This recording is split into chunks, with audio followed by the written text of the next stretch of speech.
NBA analyst David Fizdale really watches the game of basketball, and he's with us on SportsCenter. And, Coach, you were an assistant there in Miami on that staff when LeBron was there. You know how he operates. So when you hear him say this about this award, you think what?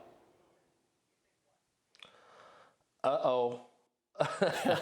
I'm like, he's about to go off. He just, for whatever reason, in my time of knowing him, he does not deal with slights well. He turns slights into attack mode. After we lost to Dallas, that next year he came back with a vengeance. I remember, just think about when Draymond Green called him something out of his name during those finals when they were down 3-1, and how that woke him up. He just turns into a monster when he feels like he's not getting respected. And not just Denver, but watch out, everybody, because he's about to turn it up to another level. Was this a slight, though? I mean, I understand the vote wasn't close, but how much of a slight was this really when you look at it?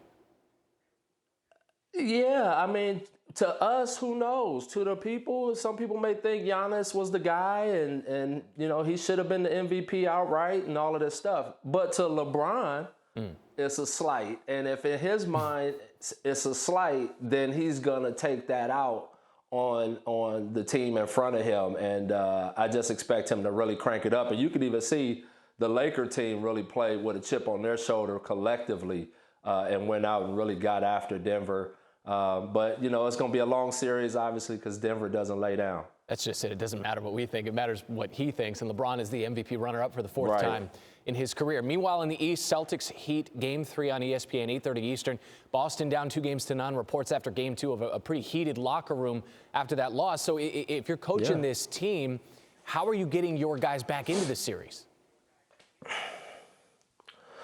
Well, a little heat doesn't hurt anything. I think it just means that they really care about winning. I remember when D-Wade got into it with Spo in the Indiana series, and that fueled us and galvanized us and really made us a collected unit to see those two guys come back together, and then all of a sudden now we go back out as a group and fight against Indiana. I think Brad will use the same type of motivation to really spark his troops and get them inspired to go out and play in a bubble that doesn't have a fan base. You don't have these ebbs and flows that fans can add to the game, so they really have to self-motivate and push themselves to a higher level.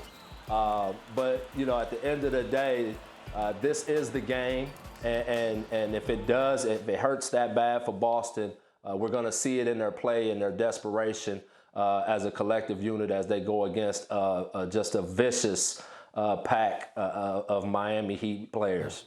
The Boston team was very much in games 1 and 2. They blew leads in both of those games. Game 3 tonight on ESPN at 8:30. It's David Fizdale with the insight for us on SportsCenter.